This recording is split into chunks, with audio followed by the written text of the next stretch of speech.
I'm Matthew Buckley Smith, and you're listening to SLEERICKETS. Thank you all for listening. If the audio sounds a little funny, it's because I've had some technical trouble this week. It's just for the intro and outro, though, because this episode has, other than that, has no me in it. Thank God. It's just Alice and Brian this week discussing an article by Christine Emba that ran in the Washington Post entitled "Men Are Lost." Here, I think the subtitle's "Here is a track out." No, here's a map out of the wilderness. I think that's the subtitle, but of which they make much fun.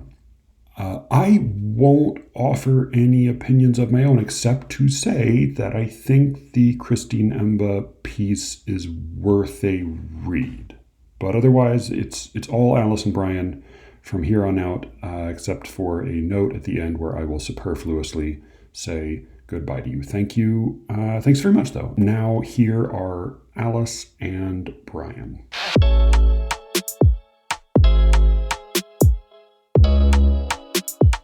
How are you? Good. Are my levels working? Are my sounds on? Can you hear me? Levels are working and your sounds are on. Have you been awake ever since we WhatsApped? I so have. Like 12 hours ago? I've been in meetings. I've been saying important shit. I've been sleeping the whole time. I wish I had been sleeping. What a crazy... How does the universe... That's unbelievable. Time is That's so weird. unbelievable. How does it... You've been up and I've been sleeping. Did you sleep well? No, I never sleep well. Oh. I don't. Yeah, part of my neurological disorder, the medication I take for it, leads to awful nightmares every night. So 2 or 3 times every night, I wake up with vivid, awful dreams, either that I pop out of bed myself or that Alex shakes me awake because I'm so tense and awful. So it's bad, but it's good that I have the medication, and the side effects are side effects. But so I guess I wasn't asleep the whole time. I was working in my own way. So take that back. Holy shit. That's really full on, man. That's really it's better than being dizzy all day, every day. But I'm what are we doing here? Is this a SLEERICKETS episode? Or yes. Is this going to be? You are on SLEERICKETS. This is pure SLEERICKETS. So yes, you're not coming on my show. No, that's what I was assuming. You would just keep me away from your listeners. Those your bread and butter. I'm not. No, this was meant meant to be in that ointment. this is pure SLEERICKETS, and none of that secret show garbage, right? This is I imagine real SLEERICKETS. I imagine if any of this is usable, it will all go on the secret show. But the idea was we were going to give Matthew a week off, but then we took a bit too long to get our act together, and now he's back to his normal schedule. So sorry, Matthew. Sorry about that. So this has to be really good in order to break through the noise, right? Like we have to, if we're competing with the big man, we have to, we've got to give him something good. Should we pretend our daughters are yelling? Would that help the audience acclimate? Should we? Oh, wait, 1 sec. I just have to, 1 sec. People are screaming. And now I'm back. Oh, that was the 3rd time my daughter screamed. Should we do one of those to make the audience feel more at ease? Look, Matt, we've all got daughters. We all have daughters. We just don't all talk about them all the time. I've got so many daughters. Every single one of your listeners has dozens of daughters, and we spend all our time listening about your 2 daughters. Give it up. Just stop it with the daughters. Yeah, Stop it. Everyone has daughters. Everyone has also already stopped listening, so we can say whatever the hell we want now. It works well, though, transitioning into how the men are lost. If we do an anti-daughter tirade to begin the show. I start with anti-daughter, anti-mom, anti-wife. Yep. Mm-hmm. Men are the answer. The only answer. The saviors. Answer. That's how I like to think about them. How are you? Good. Very happy to talk to you. It's just been such a long time. Our time difference is awful, and it's the very worst. Yeah, and kind of counting the days until I can get to be where you are. And yeah, that'll be fun. How many days will you be in Brooklyn? I don't know, like 5 weeks, whatever that works out to be. That's so many weeks. How'd you pull that off? They offered me a new contract at work, and I said, yeah, I'll take it. I just need 5 weeks off. That is spectacular. Is that the way things work in Australia? You just can do stuff like that? I really don't care about work. Okay. Yeah, Like that it's helps. just going in with that attitude of just like you can, sure, I'll do it. Just I have to go and be fancy poetry girl. But 5 weeks But is like way more than my sister has now that she just had a baby. Like 5 weeks is more than I've ever heard anybody like 5 weeks. How'd you choose 5? Like, why not go for 12? You just needed the money. Like you couldn't. yeah, it starts to get up there in terms of I see. cost. But yeah, Yeah, no, that makes but I sense. mean, you Americans are insane. You're just like, oh yeah, 2 weeks off. Oh, I can barely manage it. Yeah, we're not good at vacation. You're really bad at it. We're bad at it. Yeah. Why? I don't know. I get a little antsy after a week or so. I also the financial engine's gotta run. You gotta pump that oil. You gotta burn that coal. It's not going to stop Yeah. running if you Somebody stop. who's gonna protect the world if our armies and navies aren't in all of the other countries. That is It's true. our tax dollars who have to pay for that. I have to write my novels That is or true. else no, or else the army will collapse. I never thought about it that way, No, but I no, think you're 100% right. we're sociopaths. It makes no sense. Yeah, it's weird. It's really an awful way to live. It's not Yeah. healthy. It's not sustainable. It's very bad. And you don't retire any earlier. No, no, and we die as soon as we retire. Americans can't live. If you look at the rates of other countries, people retire and then they keep on living, where in the United States, it's like a year and a half and you're dead. Like it doesn't matter when you retire. It's why people don't retire. If Good people God. retire when they're 48, by 50, they're dead. That's why but if you work until you're, in your mid 80s or 90s, you still have that year and a half. So it doesn't help. It's really terrifying. Um, Yeah. I feel like some of that probably goes a little bit to this horrendous article that we want to talk about. Well, I think this article's really bad. It's the worst. I think you and I probably agree on 95% of this. So to set the stage a little bit, this piece is not only the most read of the Washington Post articles that I could see in the last month, but it's also the most commented on. So it's not like you and I choosing some crazy straw man to No, discuss as a like no. this article matters. It's important. It's significant. People care about it, yeah. And it's very, very bad. So would you like to just in a couple sentences attempt to, I don't know, discuss what Ms. Emba is trying to do? Yes, in 6,500 words, she is trying to sell you on the idea that we're living in a time when men are particularly at sea when it comes to a definition of masculinity that they can tie their identity to. And I know that writers don't choose their headings, but the heading promises a map out of the wilderness. There is absolutely no map. There is no instruction in this whatsoever. There is just, No. as you would expect, a whole bunch of questions. I think like maybe one or two half good points.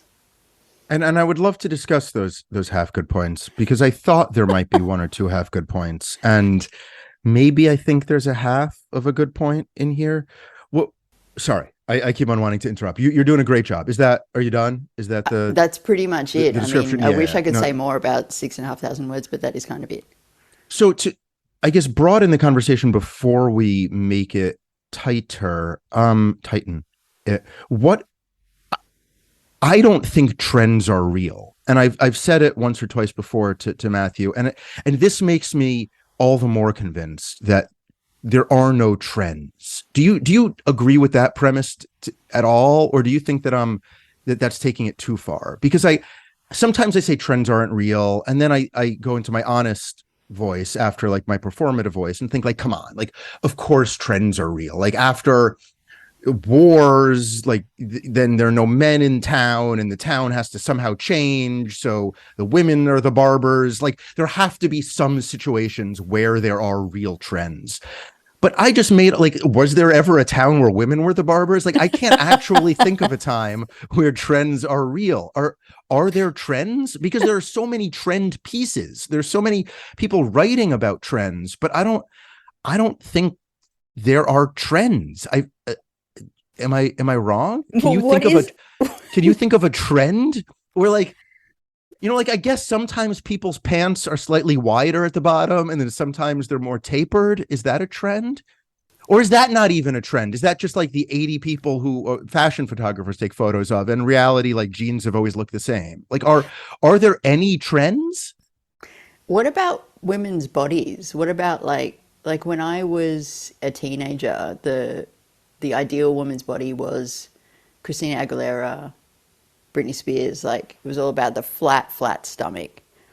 Now, and prior to that, like in the 60s, it was like twiggy, like stick thin, and now it's like much Right. more curvaceous. Like that seems like a trend. Like the ideal feminine look is Like defined in a like there certain are way. like ass implants now in a way that there weren't Yeah, I earlier. just I just learned this week what BBL stands for. Yeah. I had no Yeah. I idea. I don't think I'm allowed to say it. Please Uh, don't.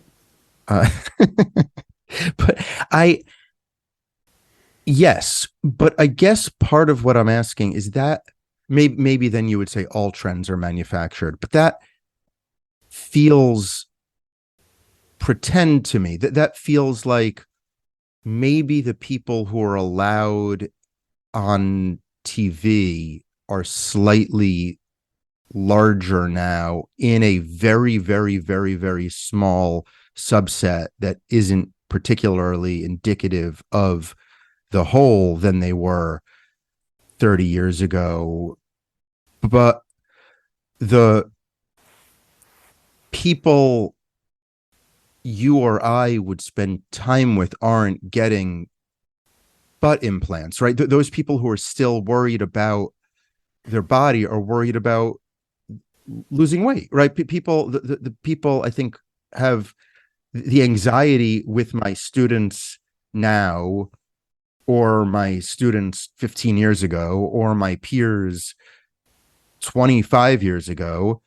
It was women who didn't want to look fat. Is that not fair? No, I think that is fair. I think it's just like the yeah, you're right. There's just like a slightly different shape in that slot, which is you're allowed to look like this, but it's not Right. any less restrictive, really. I mean, God, the amount of work you have to do to look like a Kardashian, I can't Right. I even mean, and come at it. the amount of money you have to invest in surgeries, like Yeah. it it's all. So I guess what am I saying? So is that a? I guess that depends on how you're defining trends. Maybe there are Hollywood trends, but not societal trends. Is a better way of my arguing. Like there definitely is a what the powers that be decide to allow on whatever the equivalent of a magazine cover is. Now it's the internet. I mean, now it's the Instagram most followed person or something. Like there is definitely an upper echelon like redefinition every 5 or years or so, but I don't know whether that trickles down at all. That seems, and maybe you're saying it does. In my experience, it doesn't. Is that where I'm wrong? That I see it, us living in almost two separate universes, one with 0.0000001% that changes all the time because people like to buy change, and then the rest of the 0.9999999 stays the same, and that's why I roll my eyes because I don't really care about that point Well, zero that's what zero I've zero been zero zero wondering. one. That's what I've been wondering. Yeah. Uh, I mean, I guess I can see where you're coming from. Like when I first heard you say that on the show, trends aren't real. I was like, I guess if you zoom out, like even a little bit, you get out of a metropolitan area, for example, everything that seems important and vital and like you have to be a certain way and this is what we care about falls away. And all of a sudden, that trend isn't real. So Right, and not I even, definitely and get you if you there. look at the 20 million people who live in the sort of the greater New York City area where the trends are born, and in America, or at least most adopted, how many of those 20 million people are living based on the trends? And the answer is zero, right? Like maybe like 80 guys and like 600 ladies. So I don't know beyond that, like what we're talking about. Right. And so when an article pops up with the title Men Are Lost, Right. your brain immediately goes, which men? Right. Like what is this? I mean, also, it seems like men are lost every 10 years. Like, so why are we reading about it now? Like it just, there is, what is happening now that means men are lost? And a couple things are, and Christine points to them. One of them is this term incels, which is really weird. So the whole concept of somebody who self-defines by their lack of sexual prowess is, that's, I hadn't heard of that before a couple of years ago. Have you? Yeah, a couple of years ago, Right. but So yeah, it seems new. that's that seems new. Um, I think there is also, I don't think it's going too far to say that we're living in a time that is post Me Too. And I imagine that that is part of what she's talking about here. I mean, that have you to had me, conversations with people who are sort of like, oh, I'm scared to do X, Y, Z now because, oh, absolutely. And yeah, not only scared to do, but like as a man, I can't do that. Like I have a lot of, anybody looking for a job will say, like, maybe it's our time, but I'm telling you, like, how are you supposed to get a job as a straight white man these days? And I like hear that all the time that in is poetry. definitely acceptable now. And I think in the literary world, I was about to say I have to be careful, but why do I have to be careful? I think that I've had a whole lot of conversations lately with men saying, I know this isn't the opinion I'm supposed to have, but who is reading all of these books by female African immigrants coming of age in America? Like, why are they all the books now? Is there actually a readership for this? What is this? If only I were writing 80 years ago, like my straight white male novels would be in the slots where these African lady novels are. Like, what is this?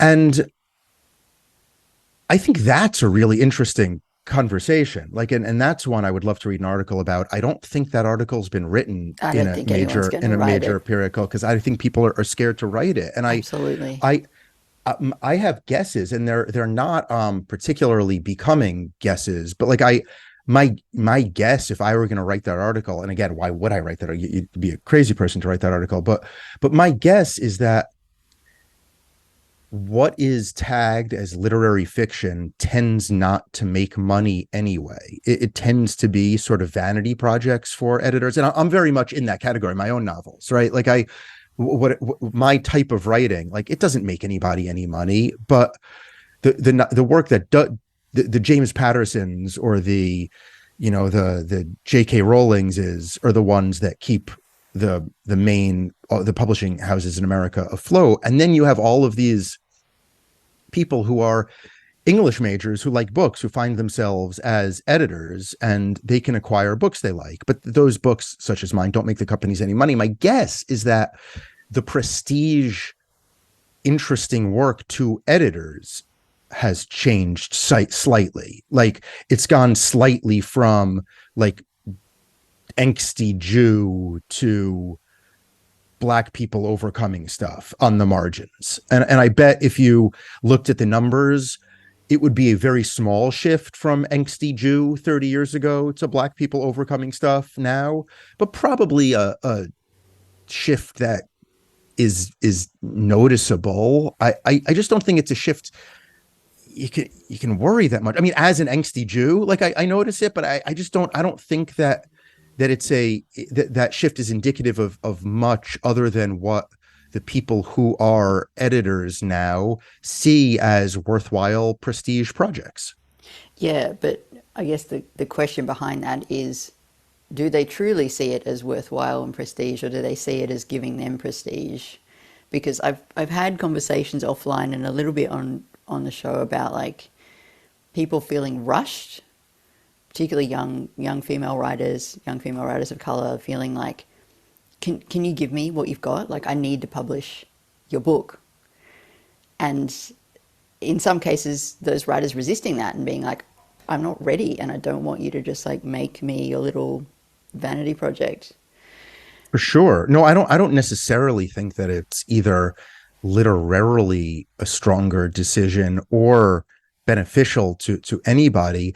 I do, and this is where my cynicism probably overwhelms your sincerity, which is I do roll my eyes a little bit at authors feeling rushed to have their work published and like to sympathize for them because it's sympathize with them because yes, that might be a problem, but nearly every other writer in the world would kill for that problem. So I'm a little bit hesitant to be overly empathetic in that direction. But yeah, I think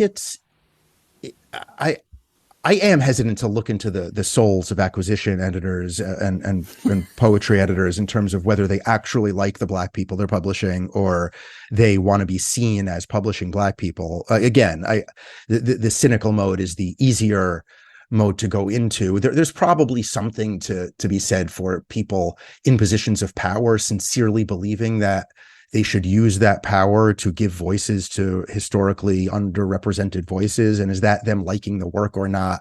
I don't know. And I struggle having that side of the conversation. But I don't know. I think that if you take a world as small as those people who get to decide what poetry and what literary fiction is published and start parsing out the pressures, that to me is a real worthwhile exercise because I think it's like psychologically fascinating and economically fascinating. And because the difference between publishing a novel or a book of poems and not publishing a novel is so important to the lives of those of us who try to publish, works of fiction and poetry, being downstream from those decision makers really is an impotent feeling. And I would love a deep dive into what causes those decisions. Whereas what this article in the Washington Post discusses is so generic that it's hard to get a handle on any of it. Like even she won't say it's a particular problem now. She goes through like in 1835, Washington Irving said how bad it was for men. Skip ahead, in 1920, it was bad for men in these magazines. In 1958, Arthur Schlesinger says that it's bad for men. And then she can't even say, but now is a real problem. Her sentence is, worrying about the state of men is an American tradition. Like, yes, you've just established that. But she doesn't say, but now we are facing a crisis. She meekly writes, but today's problems are real and well documented. Like, that's not even a but. That's an and clause. You know what I mean? Like, it's like exactly what I thought. That should be the shift where you say, like, it used to be like this. We've always dealt with this, but today is different and it's terrible and 65,000 really right?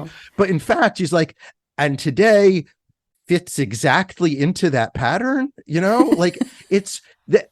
So that is where I lost the sense of what all of this is. To maybe play a little devil's advocate there, though. Bring it. She does say, meanwhile, women are surging ahead in school and in the workplace, putting a further dent in the provider model that has long been ingrained in our conception of masculinity. The provider. And yeah, then a little bit further on, she says, and while the past 50 years have been revolutionary for women, there hasn't been a corresponding conversation about what role men should play in a changing world. At the same time, the increasing visibility of the LGBTQ plus movement has made the gender dynamics seem less stable and less defined. Again, I would love to read an essay about how the LGBTQ for the greater visibility affects the gender question, but she dismisses that in a sentence, right? That's it. That's all she says about it. And I feel like that's kind of the whole conversation.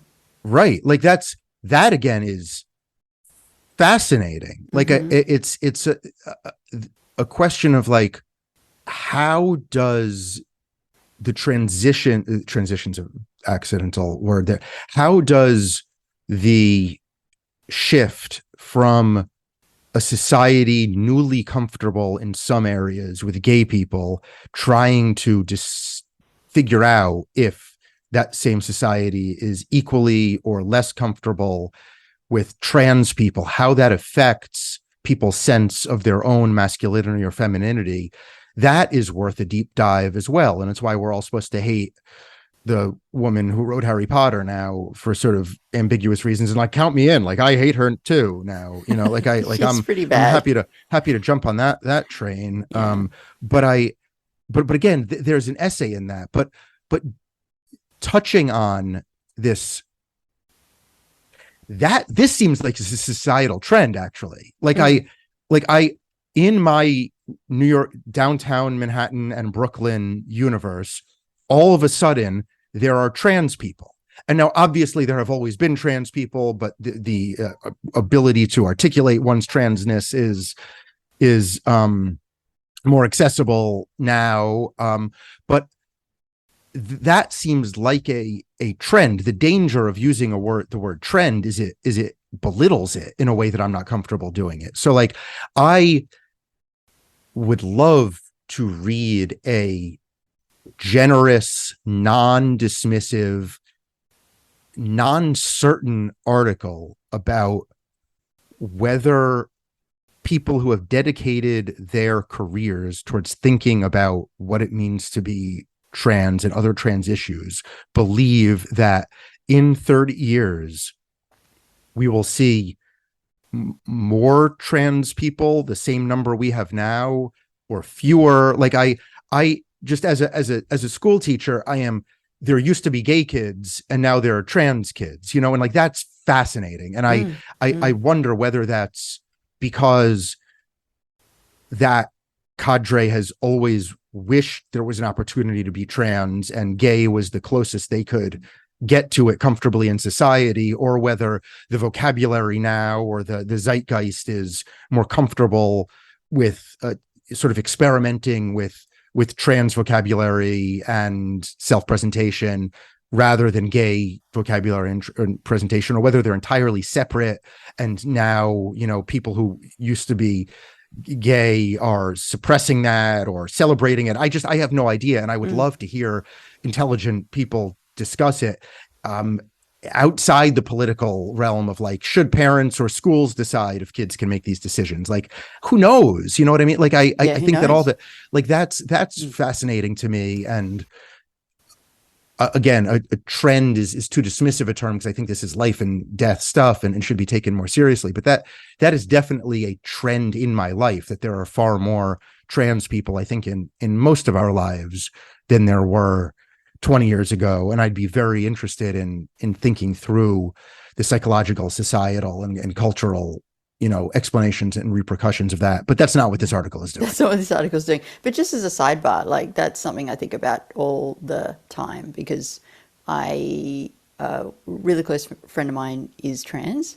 I grew up like basically like fairly committed that I was going to be a lesbian when I was younger, and I'd come out to a bunch of people, and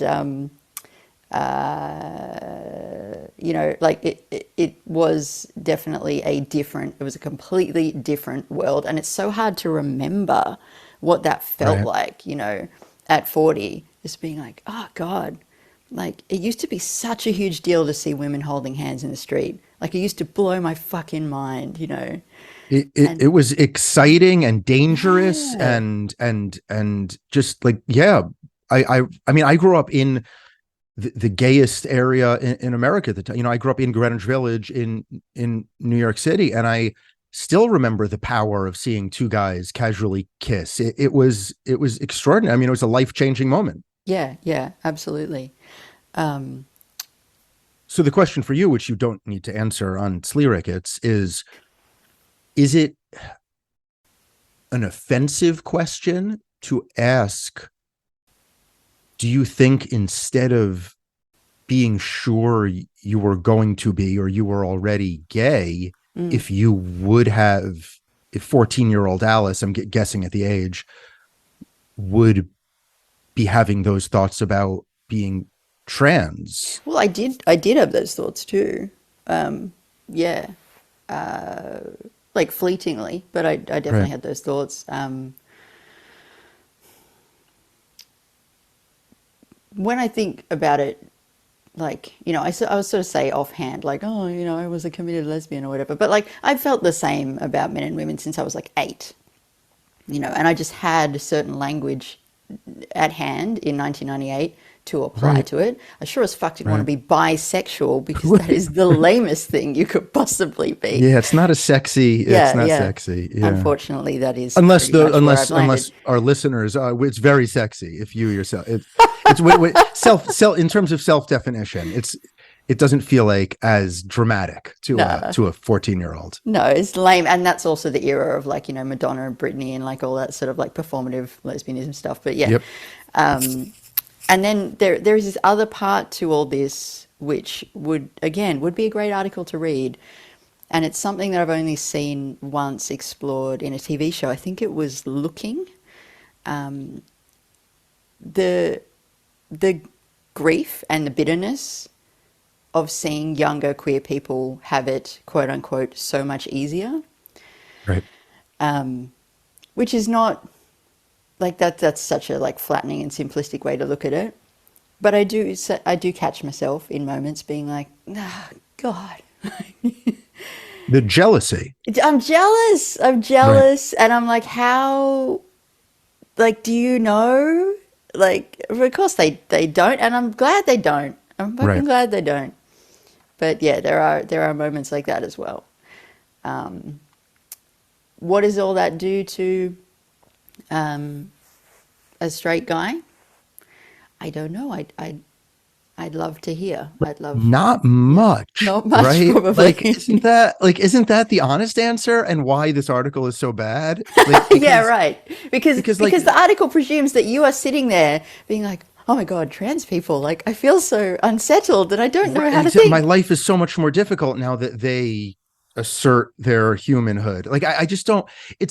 There was a professional development afternoon I had one of my first years as a teacher, and it was an expert on boys came in, and his thesis was that we spend all this time worrying about girls and making sure that the boys are letting them talk and the boys don't overly sexualize them and the boys aren't bullying them or forcing them into situations they don't want to be in, that we're not worrying enough about the boys who are bullying them. Like we need to worry more about the boys, these sort of bully sexualizing boys. And I just remember, like, for the first 20 minutes thinking like, yeah, like Yeah, we makes do need to sense. worry about these boys. But then I took a step back and I was thinking like, no, maybe we should worry about the girls who are being bullied. Like we could, like these slave owners have it rough. Like they're like beating these slaves and like taking away all the rights of the slaves. Like, we spend all the time thinking about how hard it is to be a slave, but like, what must it be like enslaving all those people? Like, I don't know. Like, it's really hard in society to be a woman and to be a teenage girl. And I guess you could flip it around and have sympathy for the oppressor, but like, why?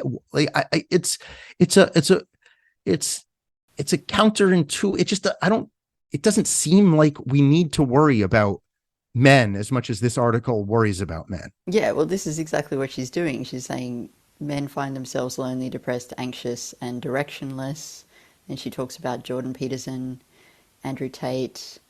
For young men in particular, the assumption of a world built to serve their sex doesn't align with their lived experience, where girls out-achieve them from pre-K to postgraduate studies, and men are trash is an acceptable joke. I guess like those 2 points that she's making are true. Yes, So for sure. That's kind of one of the half good points I thought she made. I agree. I just don't fully see why living in a world where women have caught up to men in the academic realm is a worse world for men. Well, she's saying out achieve. So Out-achieve she wants in it to be, school, right? yeah, Because there are a yeah. million caveats she then throws in where, there are more CEOs named John than there are women CEOs, where there's never been a female president. There's never been, a the wealth gap is still huge. So yes, in school, girls do better. But what do we make of that? Like, why is that a problem? It's a problem for the boys, is her argument.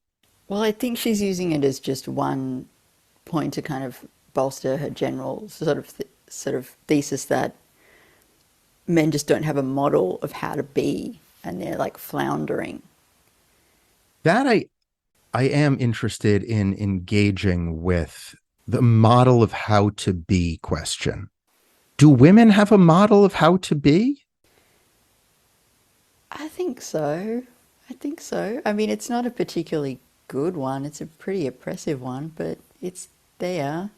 I guess you have Is it just as an is it less oppressive model. oppressive than the male model of how to be? Probably not. Probably It's not. just one in my mind that we've lived with long enough to have assimilated into our fucked up gender sense, right? Like, I think this is where we reach a kind of a weird impasse. So you took particular issue at the little section that Matthew pulled out of my AMA episode that he played to Derek Mong when they were talking about how a man should be. This question that Matthew asked me yes, as a joke, and I answered it as a of joke, course, which of was course, you should of be like course, Agent Cooper from of Twin course, Peaks. But of then you course. also said, of course, men and women should be the way that they should be is the same. Yes, I think men and women's goals and aspirations and pretty much everything else should be the same. And I I am in the minority in thinking that. I don't think most people agree with me there, but I even read her like straw man explanations of what men should be here. And she quotes somebody as saying, and I want to take advantage of my maleness. And she positively quotes this person. I want to be aggressive. I want to set goals, go hard at it. I want to be really strong. I want to take care of myself later on. My view is for masculinity, a decent place to start is garnering the skills and strength that you can advocate for and protect others with. If you're really strong and smart, you will garner enough power, influence, kindness to protect others. That's it. Real men protect other people. Nothing about that should be gendered in my mind. Every single one of those things women should and can do too. Yeah, I And don't and that's disagree. I don't that's disagree where with you. I get a little annoyed by this conversation, because I think even good liberals will say like, sure, Brian, but like you admit, like women tend to be a little more passive than men, or like women want to be taken care of a little bit more than men, or, and I don't think that is true or should be true, or You don't think it is true? Well, no, passivity is not a good example, but you got to admit that there are like differences, like trend wise, there are differences. so the tone of voice you just used is the most generous tone I'm often met with when I talk like this. But yes, I believe that the in the overlay curves, you will have like slightly more like huge bicep men than huge bicep women. But that doesn't matter much to me. Like, why is that something that's worth discussing? Like, what is the thing that I have to admit? Well, I want to talk a little bit here about just really selfishly about my experience making my show, because I feel like I have had experiences with that like really have really brought home to me how these differences operate. Like, I basically only ever hear from men. I don't ever really hear from women. When I hear from men, I hear from them mostly with, well, not mostly, but very often with corrections or with things where, and this doesn't like, if you've written to me and you're listening to this, I'm not attacking you. It's just something that I've noticed, like, as a general theme across everything that I receive. Like, they tend to like center themselves and be like, that thing that you said that relates to my life in this way. Like, me, I'm here. I'm in the middle. Right. And also with like setting the show up, constantly getting cancelled on by my female guests. I basically stopped asking men to be on the show because I don't need to, because they just come to me.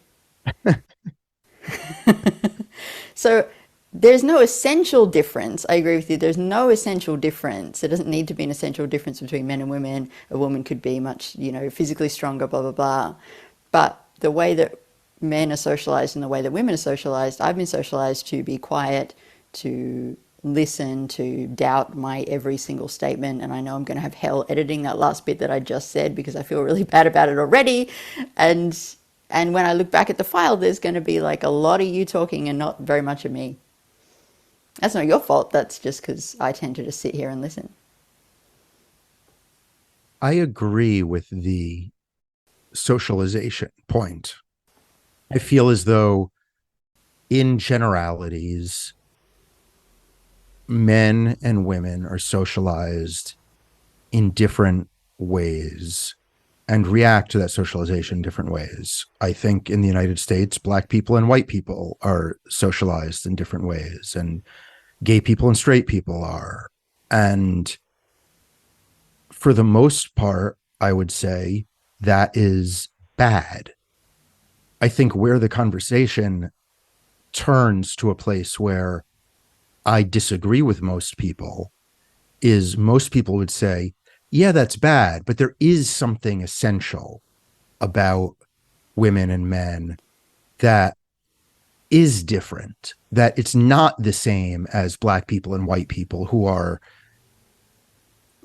and should be identical in many ways, in an ideal circumstance.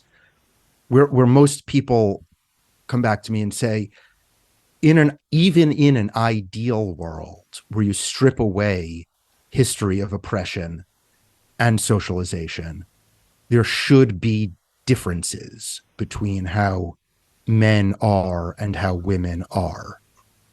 And that's where I disagree.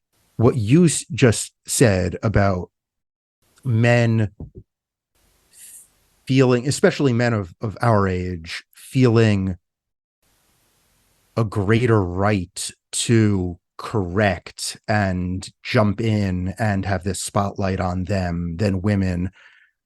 I don't doubt you at all. Like my guess is those are statistically skewed, but I would also bet that the majority of our listeners would say that's fucked up. Men are assholes. Women should have more confidence, but come on, you have to admit there's a difference, that like men do like some things and men are more something and women are more something else. And I don't believe that. Mm-hmm. Yeah, and I'm pretty sure I don't either. And I think that has changed for me a little bit in just like really recently. Part of that's been because every time I bring this up by email or message, you like push back in the gentlest way possible. And then I spend like a week and a half being like, wait, what do I really think about that? Like, what is that really? And then the other part of it is like getting closer to a trans person and kind of like seeing that like it is truly all made up, which I did like Yes. the first time I read. I've only read like the tiniest bit of Judith Butler, but the first time I came across her, I was like, oh, that makes total sense. Yeah, oh, that's obvious. It was one of those moments where you're just like, yeah, that's immediately I get that and I agree with it. But I think For our listeners who might not have read Judith Butler, what about Judith Butler do you just feel the did you feel made sense? gender is a performance. It is, Right. yeah, something that we got to do, essentially to sort of get by. But then I think on my worst days, on my less generous days, and my lazier days, I do tend to sort of retreat to this position of like, men are trash. They're so annoying. Like, I just can't deal with them anymore, and it's not great because like a lot of my close friends are men. I live with a man. Like I don't like feeling that way. It's like a sad, like lonely position to take. It doesn't really take me anywhere, but sometimes I just get super fucking frustrated. I am sympathetic to that perspective. I think people who tend to be in charge of stuff and who tend to have strong opinions about things are unbearable, and certainly myself included, occasionally, if not more than occasionally. But what did an earlier version of yourself think? Because I think what a lot of people struggle with is less the men are trash part, because I don't fight me on this, but I don't actually think you think men are trash. No, I don't. I really I, don't. Yeah. I think what many people think, what many women think, is that there is something special to being a woman. I think that's what J.K. Rowling thinks. I think that that's what a certain type of feminist thinks, and That's Barbie not feminism. a little bit, but it's also understandable to me. Like if you say like women can have babies, and there's something special about that, or like Oh, now I'm thinking about that Octavia Butler story. right, right, Yeah. right, or women have a different set of hormones, and they can have babies, and with that experience and capability and hormonal difference, there's a tenderness that is special, or a sensitivity that is special, and that if women were the heads of state of every country, there'd be fewer wars because they don't have the testosterone. And like I think a lot of the argument, a lot of the pushback I could see getting, and I've heard in other quarters, are like, I don't want, it's not only that I don't want everything to be the same and everything to be bullshit, but I we should rejoice in the fact that men have big biceps and are willing to go fight wars, or whatever this article says, and that women have this other set of characteristics. And even that, I would say, is all pretend and fake. Like I don't think, like, yes, women can have babies, and maybe estrogen is something different. I mean, I have no idea what estrogen or testosterone is. Do you? Like, I think that Yeah, I got that's some sort of ideas.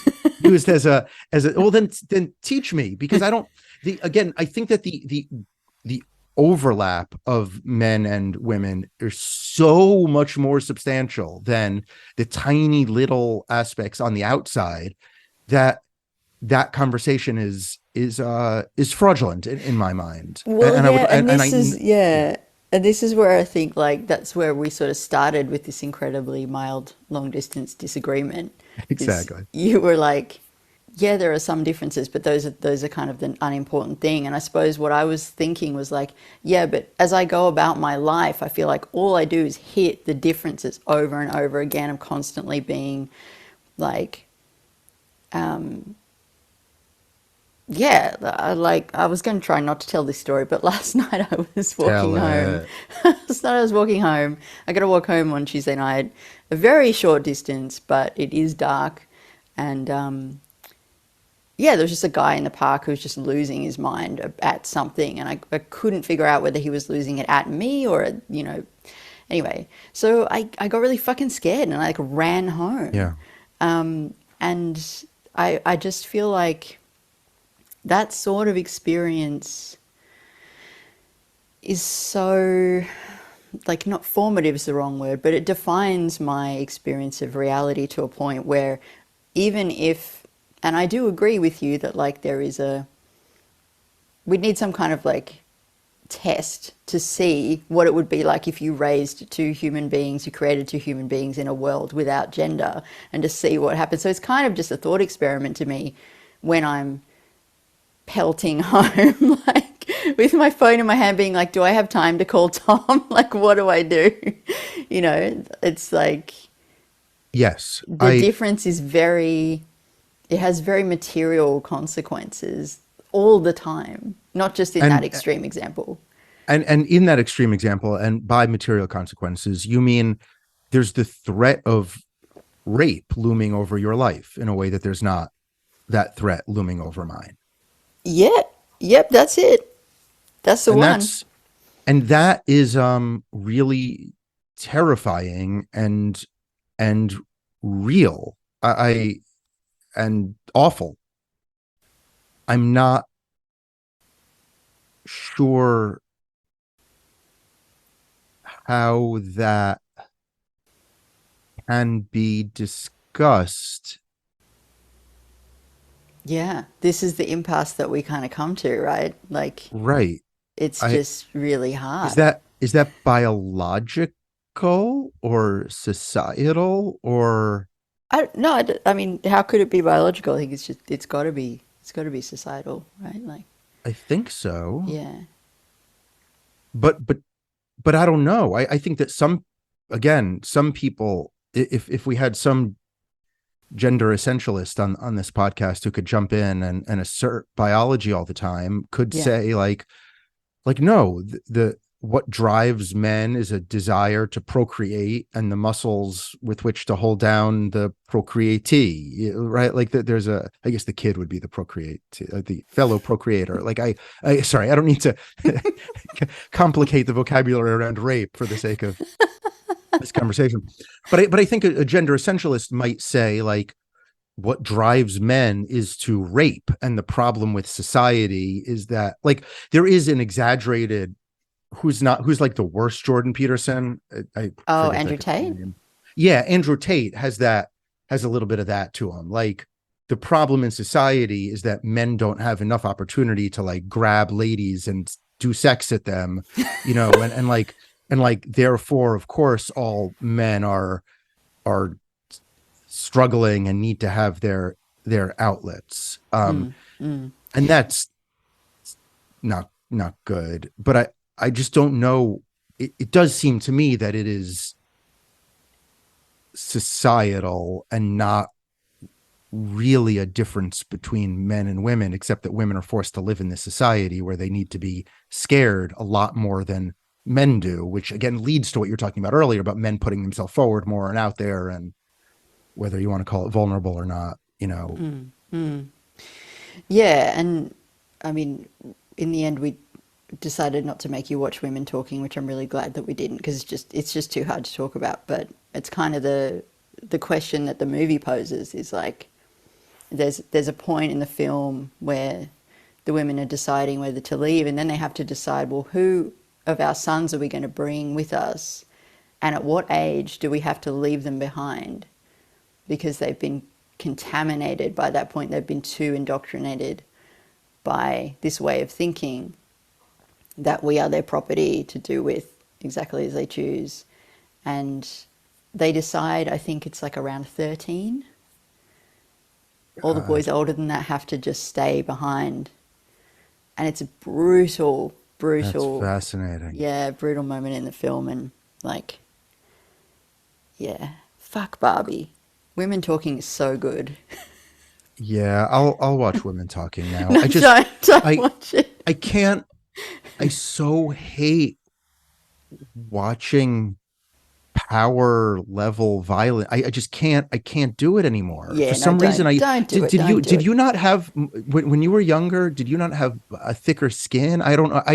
I I relate it more to having kids, maybe, but maybe that's unfair. Maybe it's just like now that I'm older, I just like don't have the stomach to see sexual violence or to see children assaulted in the way that in art it didn't bother me as much when I was younger. Yeah, Maybe it's I was even funny. Yeah. titillated by it in a way that like I Yeah. don't want to admit or something, but I now there's just like nothing. I just can't I can't watch the the slave beating and rape movies. I can't read the Nickel Boy books. I just can't, I can't do it anymore in a way that I used to be able to. Yeah, I don't know. I feel like when I was younger, it was because I was like trying to prove that I was tough enough to like Right. watch it. Yeah.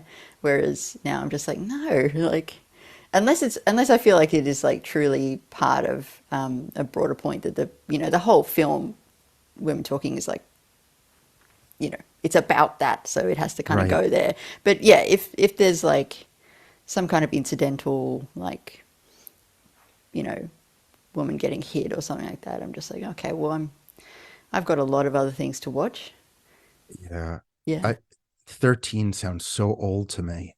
I have a 7-year old and a just turned 10-year-old boy, and they're tiny lunatics, and like the 7-year old literally cries every day still, you know, like there hasn't been a Oh, day in his life where he hasn't cried, you know, oh, and the so cute. 10-year old, you know, well, no, it's terrible.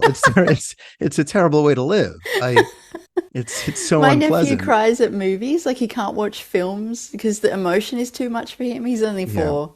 Yeah, so He that's the can't better do it. type of crying. My kid my kid cries either because of the like in the injustice of the world, like which is sort of the more adorable side, Uh-huh. or because he can't get as many treats as he thought he would be able to get, Ah, you treats know. though. Treats are so They good. all they want is treats, but what is even the point of going to the store if after going to the store you can't eat at least 3 treats? What is even the point? You know, there's a At lot of least that, and then 3. at least, and then you're just like full sobbing, you know, Oh. like. But my I so yeah, he's the slightly more adorable one. And then my 10-year-old just tries to torture my 7-year-old into crying, right? Because like he cries so, and that's the dynamic. Uh, but I think that they believe now more or less what they're going to believe forever. Like they'll have moments of epiphanic change. I'm sure they'll read Judith Butler. It'll be big. But like Mm. if I were to leave kids back, I think 7 or 8. I think once 9, 10, 11, 12. I think that they believe what they believe, and like Well, the yeah, I mean, I don't feel all that different. It was funny, we were hanging out with my friend and his 4-year-old, and she was saying um she really wants to marry her dad. She's really like yeah, that's her yeah, plan. that She makes wants to marry sense. her Yeah, dad. yeah. She's like, but boys can marry boys. And we're all like, yes, they can. And then she said, and boys can wear dresses. I'm like, yes, absolutely. And she's like, no, they can't.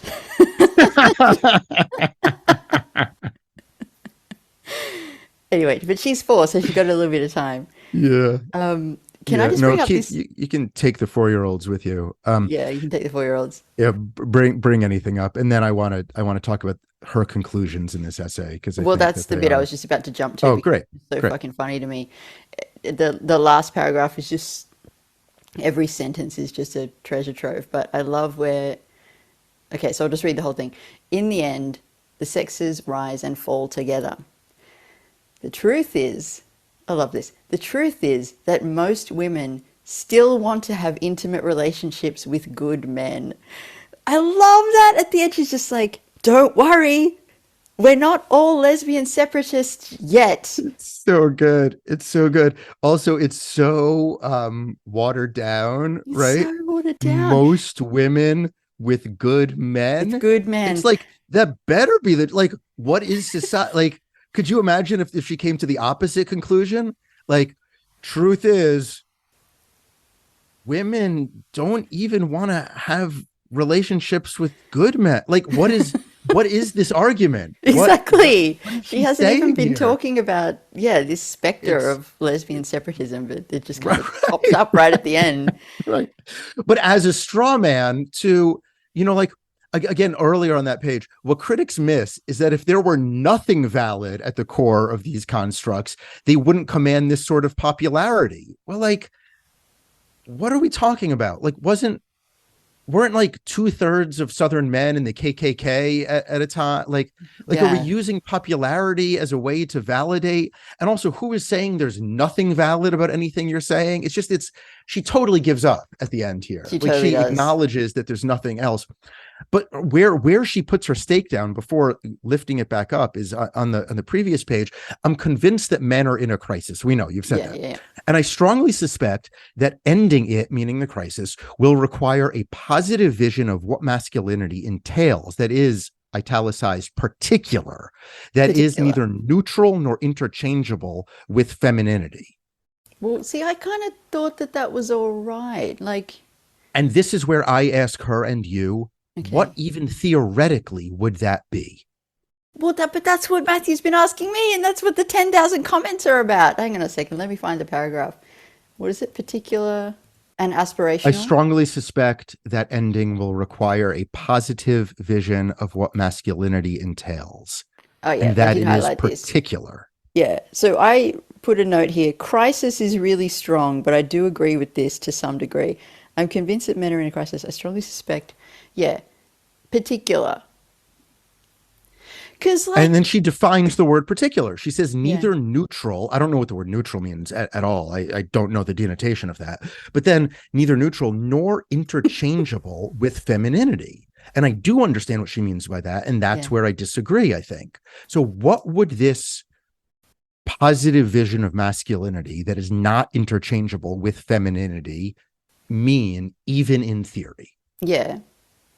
Well, but okay, so if you agree that gender is a performance, you still need to have a script that is like fun to play, and not just like, oh, I'm a dumb dad. I'm spill things all over the counter, and then mum comes along and cleans it up. Like, you got to have something. Why? I mean, I agree that script is not ideal, but why do you need a script? Why can't it just be that two people who get along and want to touch each other's bodies live together? Like a model, aspiration is not a bad word that she uses there. Like, but why do those aspirations need to be gendered? Because not everyone lives in utopic 2023 Brooklyn. Like, some people need a bit of fucking direction. But almost everybody in dystopic 2023 Brooklyn would disagree with me. I'm just, why gender though? Like, I don't, why can't you say, like, if you love telling jokes, try to tell jokes that make people happy as opposed to make them sad. If you love playing sports, try to make your teammates have a good time. If you love baking cakes, here are a bunch of recipes. Like, why? I don't understand this, why a positive vision of masculinity can't be interchangeable with femininity. And I don't believe that she understands that either. It ends with kindness and protecting others. Like, why can't women and men be like, that's the best she can do. And she wrote this article. Like, why, what, like, men should be kind while like lifting weights, and women should be kind while reading poetry? I don't understand. I don't understand it. What, when you close your eyes and you imagine this wonderland where we have great men and great women and they get along great, but the men and women are different. What is that difference, and why might it or must it or would it exist? But that's just it. Like, I don't know what it would look like. That's why I reached for the really silly example of Agent Cooper, because like I have But no again, for those Slee Ricketts listeners who aren't as familiar with Agent Cooper as you, what is it about him that makes him good as a male role model, but not as a female role model? Well, I guess that's the thing, though. He could just as easily be female, I suppose. The Because to me, embedded in this is an ugly, implicit sexism that the author can't get away from. That she lands on this term protective over and over again, protecting others, protective, make sure Right. the woman gets home safely. To me, it's insane. It's insane. But it's not insane if you. If we live in a rape culture, then yes, it's nice to help people not get raped, but women should be doing that too. Like, I just Yeah, don't. no, and we do. What? We do. Right. No, and I'm not saying women don't. What I'm saying is that this type of, we need a masculinity that is not interchangeable with a femininity. That seems obvious to her and to most people, and I don't understand why.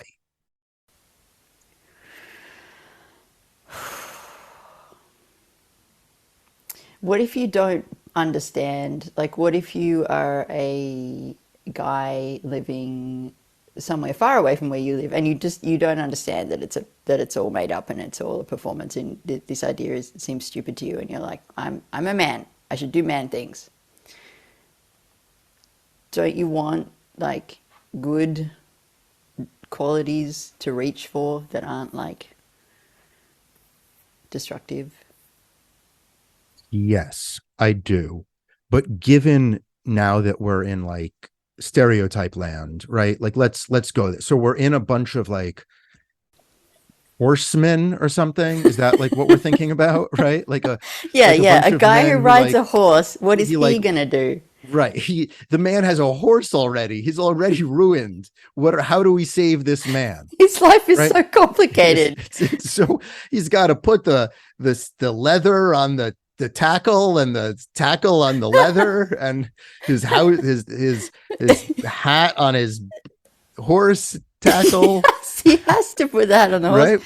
Oh, Otherwise, God. what would happen? So we're meeting this guy for the first time, and he's like, "I'm aimless because of lack of male role model." And I'd probably say people. like, probably have a lot of male role models if you live in this world full of horses. But okay, so we meet this guy, and he doesn't have any good male role models. But Alice, you and I show up, and we're like, "Excuse me, sir," and he's like, "Wait a second, let me step down off these reins and onto that dust floor."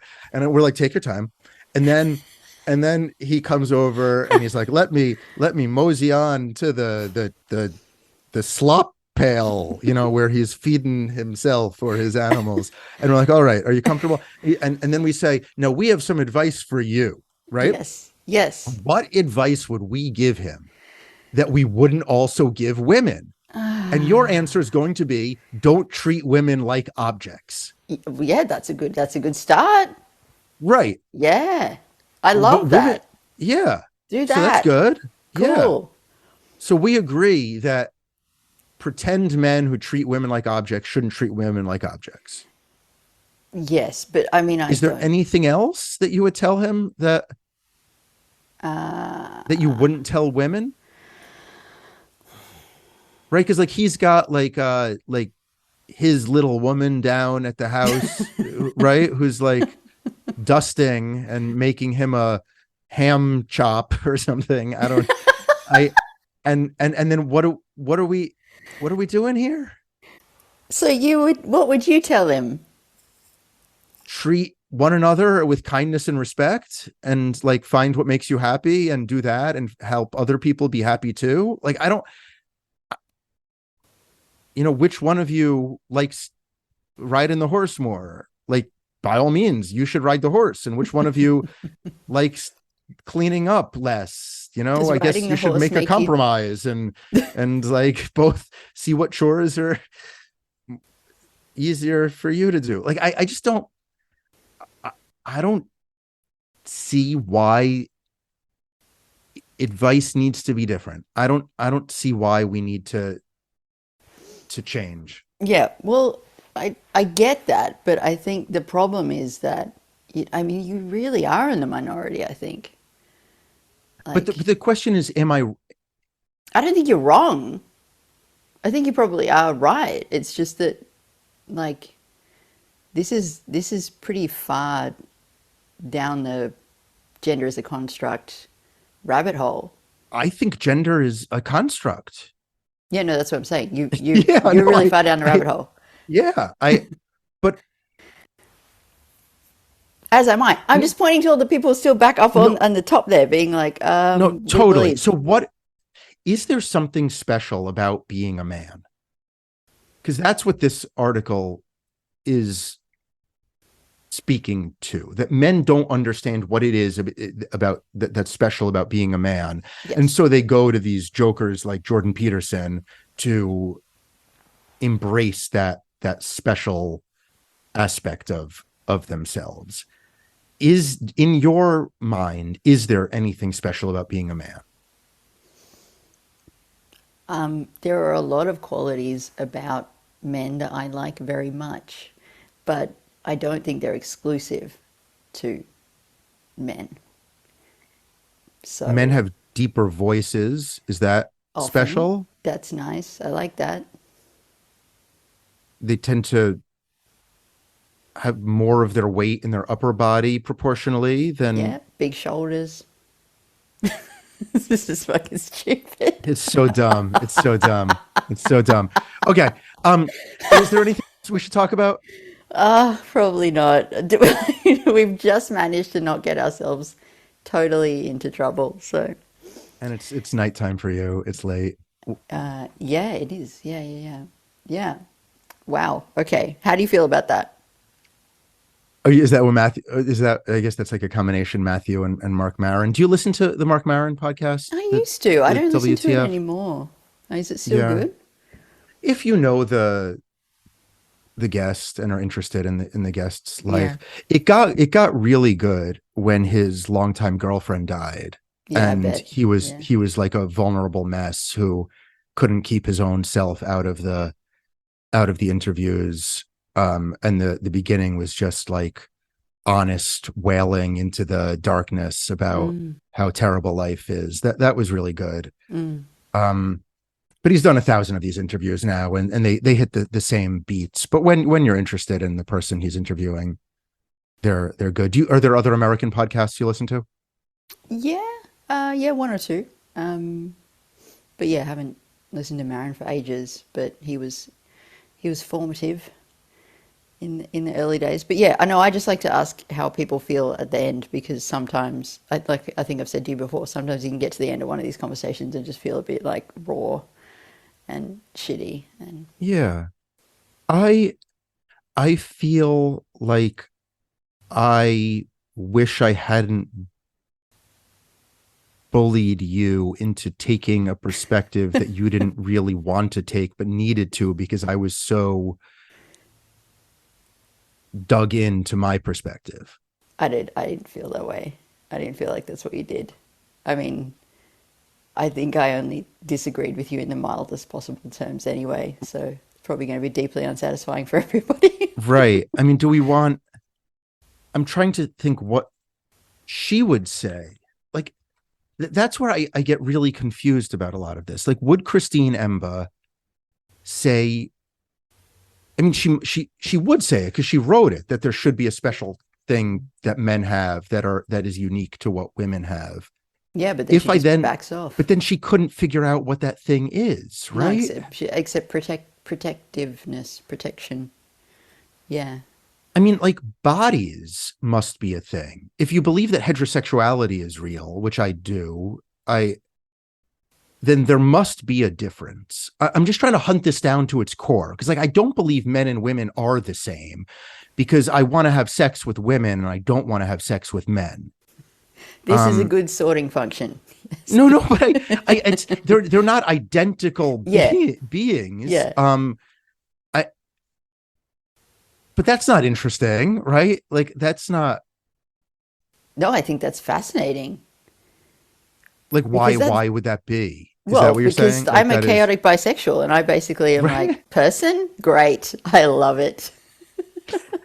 But this is, do you believe that you are in the minority as a chaotic bisexual, or that us heterosexuals tend to be lying to Yeah, I ourselves? think you're kidding yourself. I think you're all fucking kidding yourselves. Do you? Or are you making fun of me? Oh yeah, no, I really do. I really do. And I think if the construct and the performance wasn't so bloody convincing, and particularly for men, I think then you could all have a lot more fun. We'd be jerking each other off all the time. Belt buckles hitting the floor. Do you believe then that people don't allow themselves that curiosity even in pornography?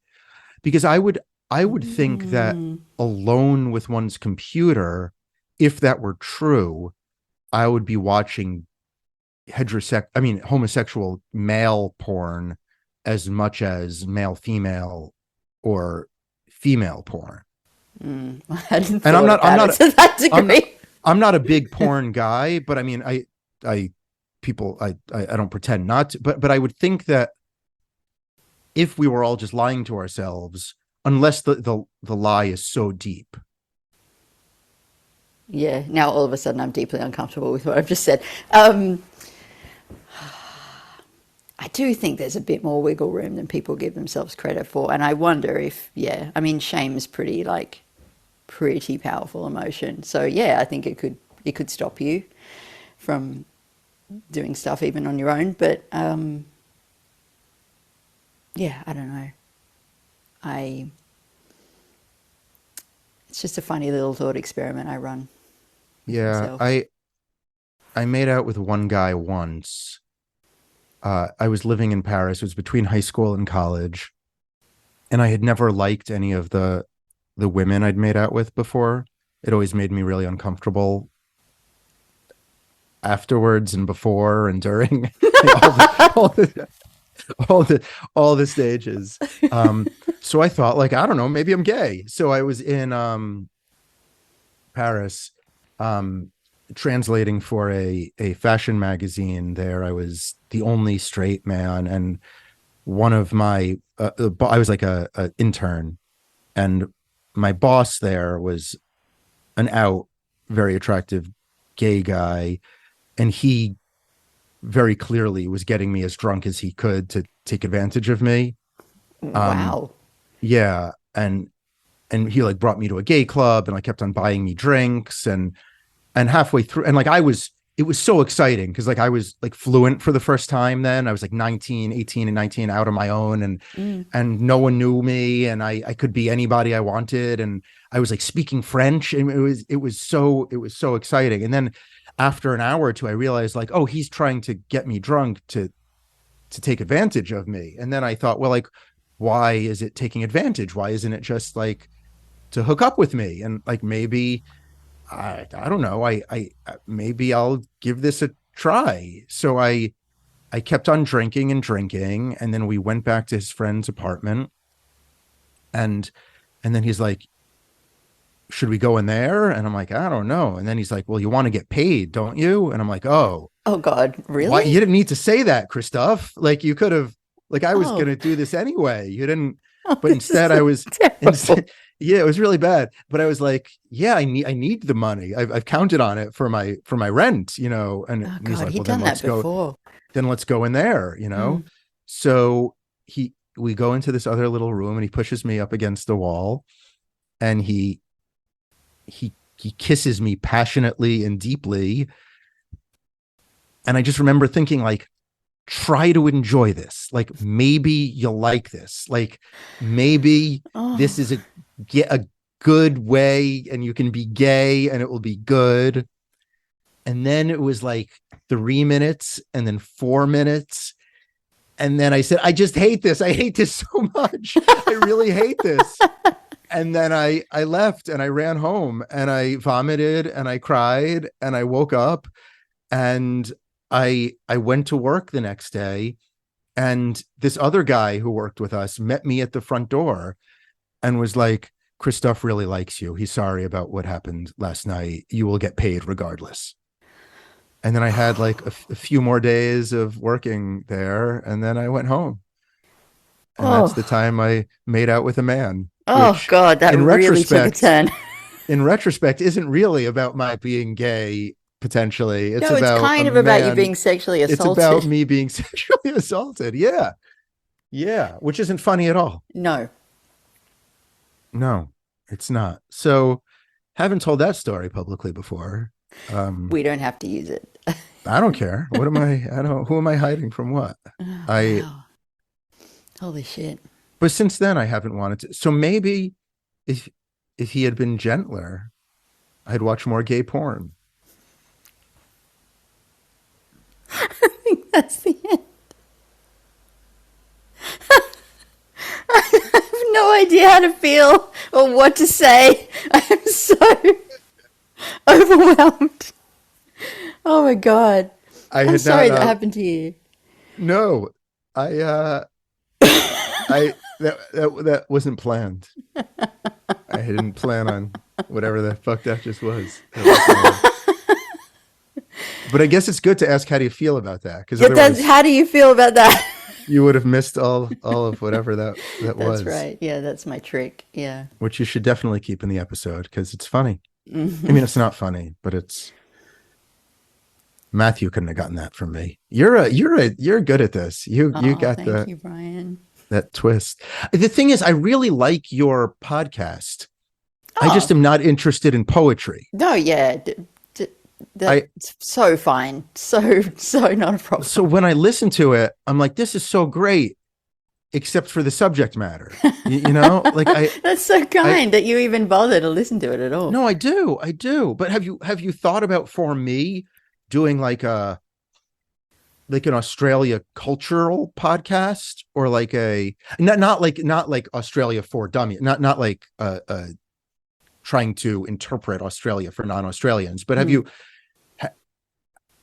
like do you have you heard of Fresh Air, like the Terry Gross interview show? Is that Hmm. have you thought about broadening it, or does that because you've got Um, the interview chops? yeah, I have thought about that, and I guess a couple of times I've gone into like, people who are just a little bit poetry adjacent.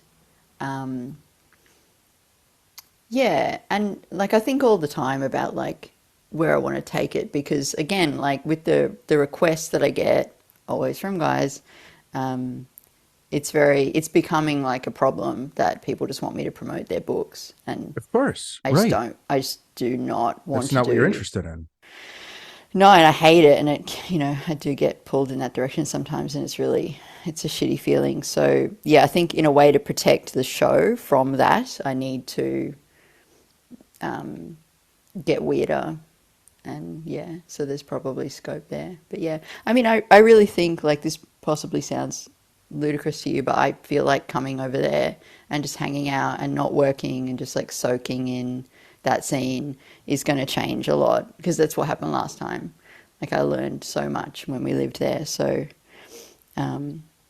yeah. No, that doesn't sound ludicrous to me at all. I'm jealous. I mean, I haven't been in a New York literary world since I had my first kid a decade ago. I don't have the minutes of, the combination of the neurological disorder and children means that like all of my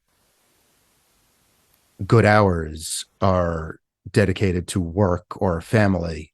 Yeah. Yeah. Um, but I can't wait to live vicariously through you. And like, you should definitely go to You'd send readings me on and missions. Yeah. yeah, for sure. And Yeah. see what that opens up I was going to say too, this is for like you.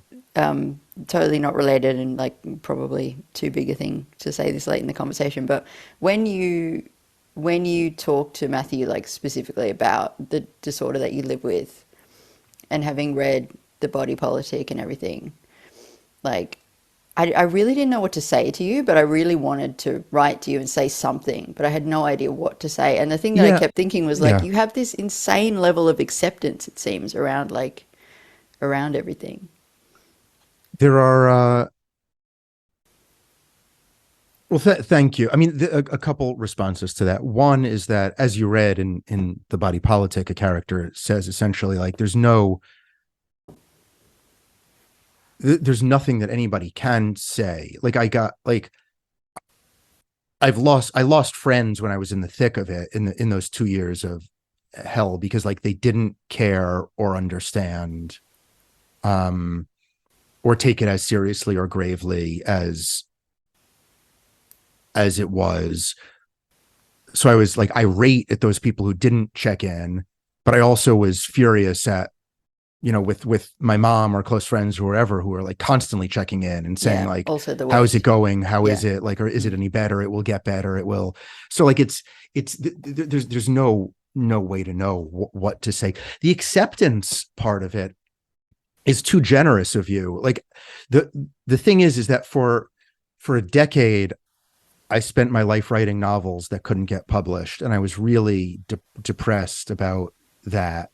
And then I had 3 years of just total incapacitation, and I thought that might be the rest of my life. So what you're seeing as acceptance is actually like profound relief. Like I got the novel published, like I get to live the life that I was sort of working toward. And 6 hours of clarity a day is so much more than I thought I was going to have, or that I feared that I wouldn't have, that it's just like so great. Like I was never by disposition like embrace every day, seize the, I was never like a grateful person. But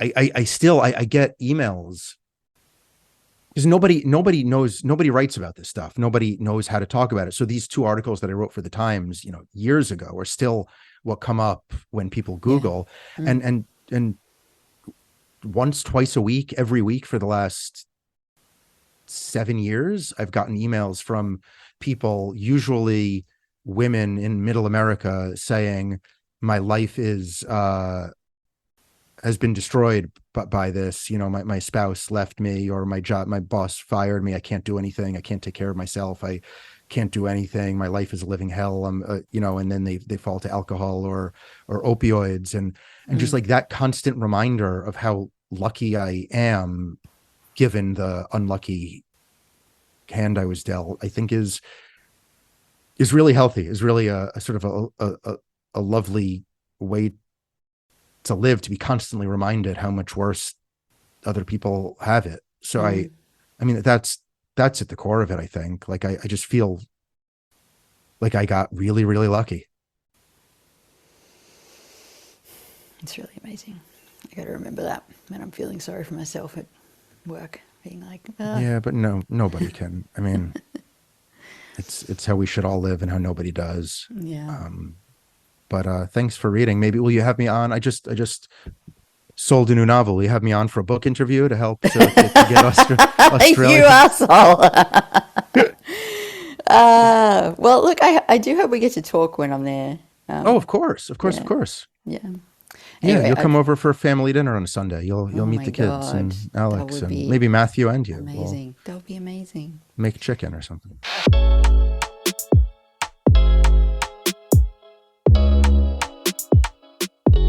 That was this week's show. You can reach Alice and Brian at the usual places. If you go down to the bottom of the show notes on every episode, I have information for them and a bunch of the other people I frequently mention on the show, because I'm lazy and don't want to rewrite them every week. So look at the show notes for that. If you want to reach me, you can write to SLEERICKETS@gmail.com. Thank you for listening, and with any luck, I will be speaking to you again very soon. Until then.